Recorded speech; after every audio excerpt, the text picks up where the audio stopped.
12 heures par jour, c'est une folie, 13 heures par jour, une barbarie, 78 heures par semaine. Eh bien, c'est ce que le gouvernement grec de Mitsotakis a approuvé. En réponse, les travailleurs sont descendus dans la rue. Parmi les mesures les plus controversées, il y a la possibilité d'avoir 2 contrats à temps plein, d'étendre les jours ouvrables de 5 à 6 et le licenciement sans indemnité ni motif s'il s'agit d'un premier contrat. Le gouvernement conservateur de Mitsotakis veut encore augmenter la journée de travail dans le pays qui travaille le plus en Europe.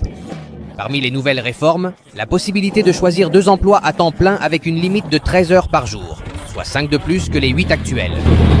À cela s'ajoute que dans certains secteurs, les 5 jours ouvrables passent à 6, ce qui augmenterait la semaine de travail de 45 à 78 heures au total. Un retour au XIXe siècle, une sorte de néo-esclavage dans la ligne de ce que les entrepreneurs d'extrême droite argumentent.